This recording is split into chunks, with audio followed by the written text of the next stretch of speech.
Hi all. ഇന്ന് നമ്മൾ 6ാം ക്ലാസ്സിലെ സോഷ്യൽ സയൻസിലെ history and the present, Japan history and the present, ജപ്പാനിൻ്റെ ചരിത്രവും ഈ കാലവും എന്നുള്ള ഒരു ടോപ്പിക്കാണ് ഡിസ്കസ് ചെയ്യാൻ പോകുന്നത്. അപ്പം ആദ്യം തന്നെ നമുക്കിതിലെന്താണ് കാണാൻ കഴിയുന്നത്? ഒരു പെൺകുട്ടീൻ്റെ ഫോട്ടോ ആണ്. അപ്പം ഈ മോളെ ആരാണെന്നാണ് പറയുന്നത്? സഡാക്കോ സസാക്കി എന്ന് പറഞ്ഞിട്ടുള്ള ഒരു കുട്ടിയാണിത്. അപ്പം ഈ ഒരു ചാപ്റ്റർ തുടങ്ങുന്നത് ഈ സഡാക്കോ സസാക്കിയെ കുറിച്ച് പറഞ്ഞിട്ടാണ്. അപ്പോൾ നമുക്ക് നോക്കാം എന്താണ് സഡാക്കോ സസാക്കിക്ക് സംഭവിച്ചത്, എന്താണ് ഹിരോഷിമയിൽ സംഭവിച്ചത് എന്നൊക്കെ നോക്കാം. അപ്പം നമുക്ക് സഡാക്കോ സസാക്കിയുടെ ആ ഒരു കഥയിലേക്ക് നമുക്ക് പോകാം. Okay. On August 6, 1945, Sadako Sasaki was 2 years old. 1945 August 6 Sadako Sasaki എന്ന് പറഞ്ഞിട്ടുള്ള ആ കുട്ടിക്ക് എത്ര വയസ്സാണ്? 2 വയസ്സായിരുന്നു. Sasaki lived 2 kilometers away from Hiroshima. Sasaki എവിടെയാണ് താമസിച്ചത്? ഹിരോഷിമയിൽ നിന്ന് 2 കിലോമീറ്റർ അകലെയാണ് താമസിച്ചിരുന്നത്. She watched with curiously as airplanes flew across the sky. വിമാനം ആകാശത്ത് പറക്കുന്നത് അവൾ കൗതുകത്തോടെ നോക്കി. ക്യൂരിയസ്ലി എന്ന് പറഞ്ഞാൽ എന്താണ്? കൗതുകത്തോടെ അവൾ നോക്കി. വാച്ച്ഡ് എന്ന് പറഞ്ഞാൽ അവൾ നിരീക്ഷിച്ചു. ആകാശത്തൂടെ പറക്കുന്ന വിമാനത്തെ അവൾ കൗതുകത്തോടെ നിരീക്ഷിച്ചു. But that curiosity disappeared within moments. എന്നാൽ ആ കൗതുകം ചില നിമിഷങ്ങൾക്കകം എന്തായി? ഡിസപ്പിയറായി, അതായത് അപ്രത്യക്ഷമായി. ക്യൂരിയോസിറ്റി എന്ന് പറഞ്ഞാൽ കൗതുകം, ഡിസപ്പിയേർഡ് എന്ന് പറഞ്ഞാൽ എന്താണ്? അപ്രത്യക്ഷമായി. The flames of the bomb dropped from the plain took the lives of millions of people. അപ്പം അവിടെ എന്ത് ചെയ്തു? ബോംബിട്ടു. അപ്പം വിമാനത്തിൽ നിന്ന് വീണ ബോംബിൻ്റെ ജ്വാലകൾ എന്ത് ചെയ്തു? ലക്ഷക്കണക്കിന് ആളുകളുടെ ജീവൻ എടുത്തു. ദി ഫ്ലെയിംസ് ഓഫ് ബോംബ് എന്ന് പറഞ്ഞാൽ എന്താണ്? ബോംബിൻ്റെ ജ്വാലകൾ. ഡ്രോപ്പ്ഡ് ഫ്രം ദി പ്ലെയിൻ എന്ന് പറഞ്ഞാൽ വിമാനത്തിൽ നിന്ന് വീണ. Took the lives of millions of people, ലക്ഷക്കണക്കിന് ആളുകളുടെ ജീവൻ എടുത്തു.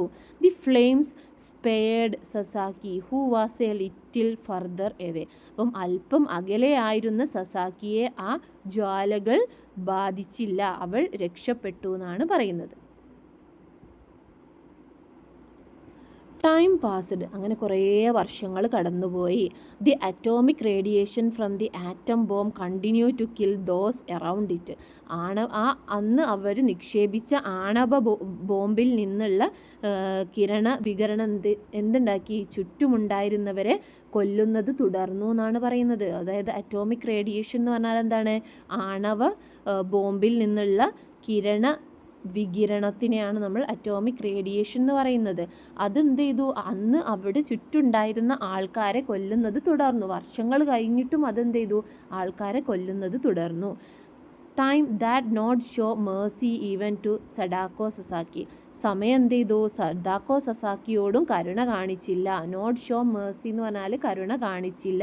ഈവൻ ടു സദാക്കോ സസാക്കി, സദാക്കോ സസാക്കിയോടും കരുണ കാണിച്ചില്ല. The radiation attacked Sasaki in the form of leukaemia.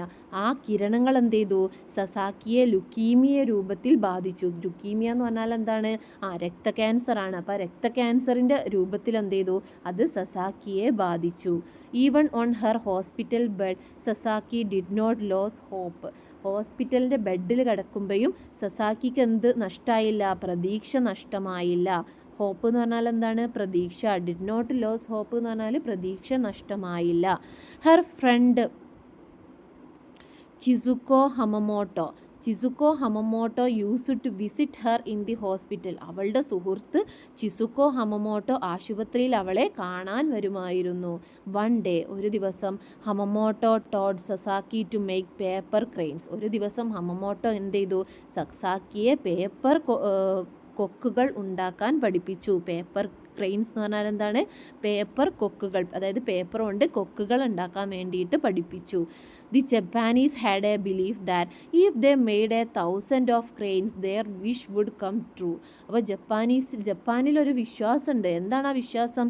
ഒരാൾ 1000 പേപ്പർ കൊക്കുകൾ ഉണ്ടാക്കി കഴിഞ്ഞാൽ അവരുടെ ആഗ്രഹം നിറവേറും എന്നുള്ളതാണ് ആ ഒരു വിശ്വാസം. These excited Sasaki. ഇതെന്ത് ചെയ്തു? സസാക്കിയെ വളരെ ആവേശപ്പെടുത്തി. She believed she would make 1,000 cranes and recover from her illness. അവൾ എന്ത് ചെയ്തു? അവൾ എന്ത് വിശ്വസിച്ചു?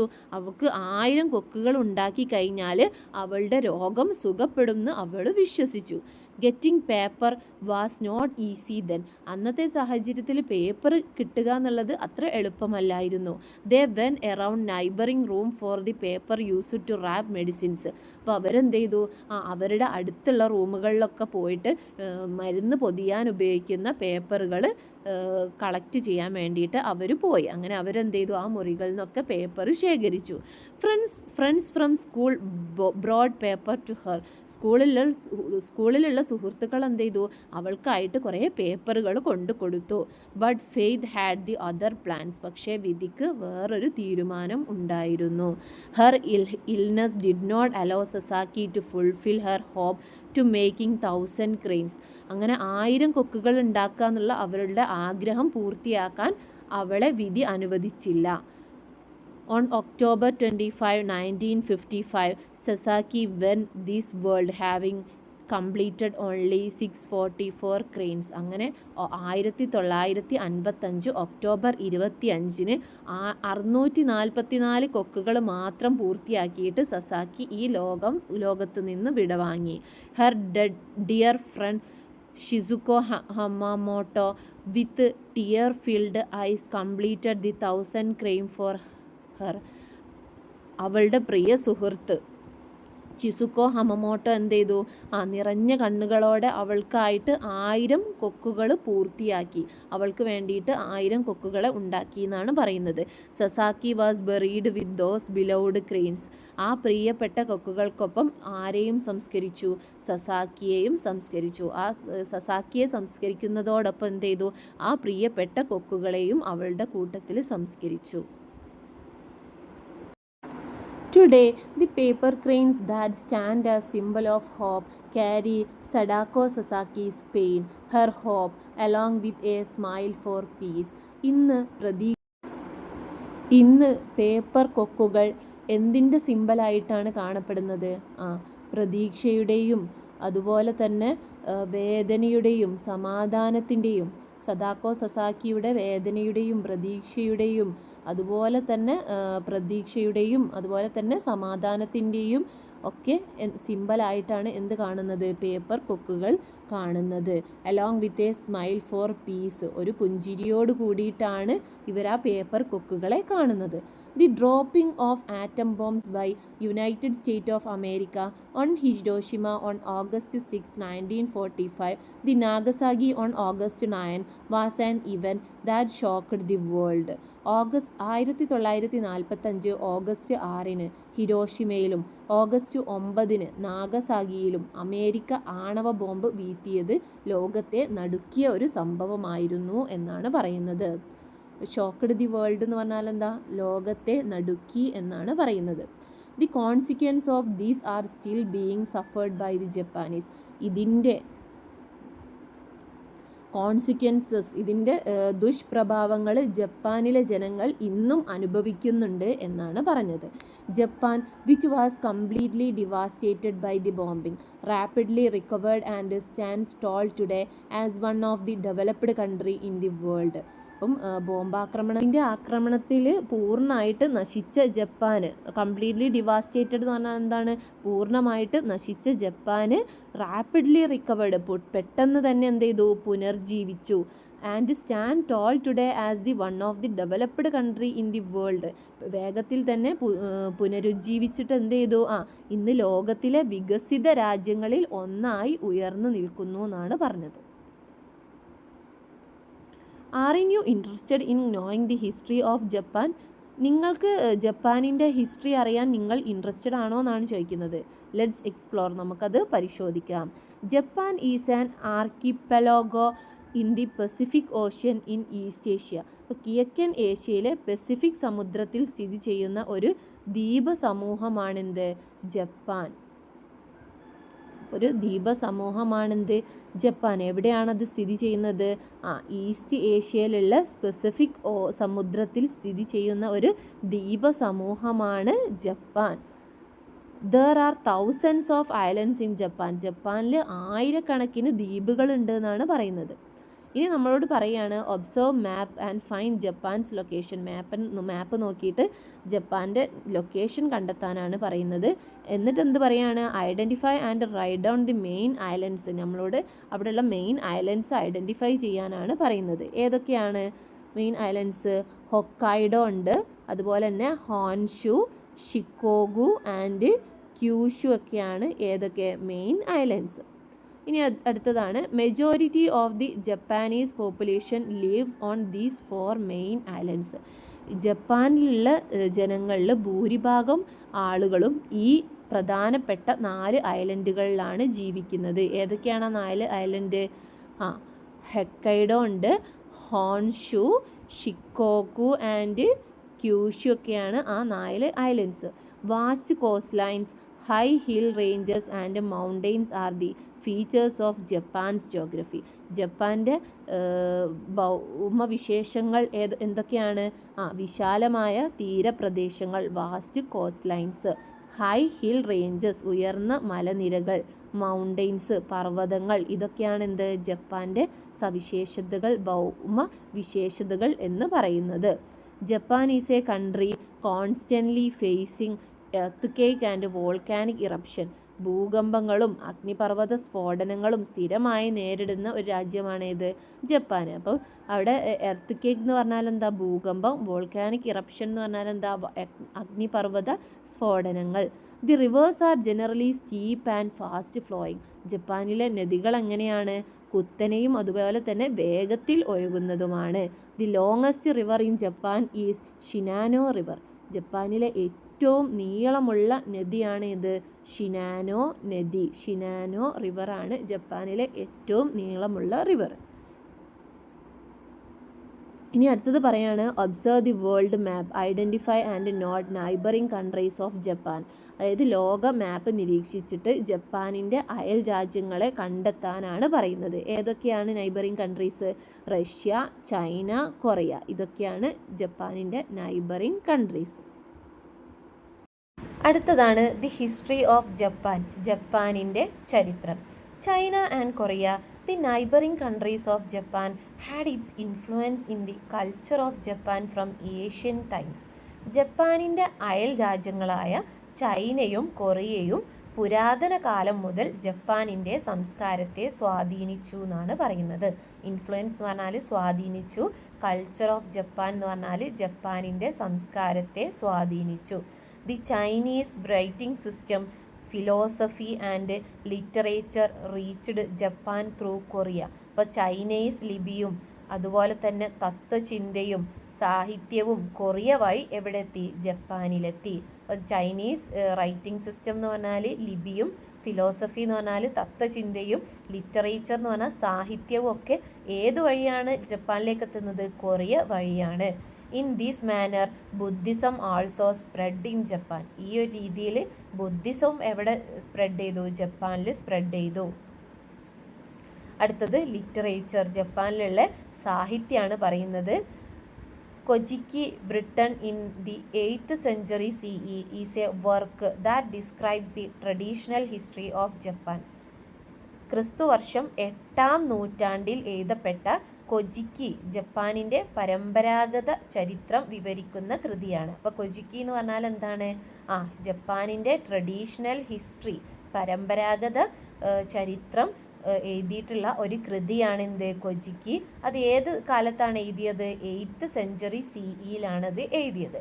It is written in A style that combines history and legend. ഇത് ഏത് രീതിയിലാണ് എഴുതപ്പെട്ടിരിക്കുന്നത്? ചരിത്രവും പൗരാണിക കഥകളും കൂട്ടിച്ചേർത്താണ് ഇത് എഴുതിയത്.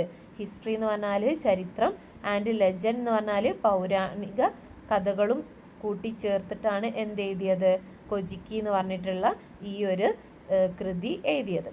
By the 10th century CE Japan began effort to free itself from Chinese cultural influence. ക്രിസ്തുവർഷം 10ാം നൂറ്റാണ്ടോടെ ജപ്പാൻ എന്ത് ചെയ്തു? ചൈനീസ് സംസ്കാര സ്വാധീനത്തിൽ നിന്ന് മോചിതമാകാൻ ശ്രമിച്ചു. അപ്പോൾ 10ാം നൂറ്റാണ്ടോടെ ജപ്പാൻ എന്ത് ചെയ്യണം? ചൈനീസ് സംസ്കാരത്തിൽ നിന്ന് മോചനം വേണം എന്നുള്ള ആ ഒരു കണ്ടീഷനിലേക്ക് എത്തി. അവരങ്ങനെ ചിന്തിക്കാൻ തുടങ്ങി. These helped Japan to develop its own unique culture. ഇതുവഴി എന്ത് ചെയ്തു? ജപ്പാൻ സ്വന്തം പ്രത്യേക സംസ്കാരം വികസിപ്പിച്ചെടുത്തു. ജപ്പാൻ എന്ത് ചെയ്തു? സ്വന്തം ഒരു കൾച്ചർ വേണമെന്ന് തോന്നി അവർ സ്വന്തം കൾച്ചർ വികസിപ്പിച്ചെടുക്കാൻ തുടങ്ങി. They developed a new script for the Japanese language by simplifying the Chinese writing style. അപ്പോൾ ചൈനീസ് ലിപി ലളിതമാക്കിയിട്ട് ജപ്പാൻ ഭാഷയ്ക്കൊരു പുതിയ ലിപി വികസിപ്പിച്ചെടുത്തു എന്നാണ് പറയുന്നത്. Numerous literary works including stories and poems were written in Japanese language. Japan ഭാഷയിൽ പല കഥകളും കവിതകളും ഉൾപ്പെടെ അനവധി സാഹിത്യകൃതികൾ രചിച്ചു എന്നാണ് പറഞ്ഞത്. അടുത്തത് the tale of Genji written by a court lady Murasaki Shikibu is one of the most famous among them. രാജ്യസഭയിലെ വനിതയായ കോർട്ട് ലേഡി എന്ന് പറഞ്ഞാൽ രാജ്യസഭ, അവിടുത്തെ ഒരു വനിതയായിട്ടുള്ള മുറസാഗി ഷിക്കിബു എഴുതിയ ദി ടെയിൽ ഓഫ് ജെൻജി അവയിൽ ഏറ്റവും പ്രശസ്തമായ കൃതികളിൽ ഒന്നാണ് എന്നാണ് പറഞ്ഞത്. അപ്പോൾ ആരാണ് ഇത് എഴുതിയത്?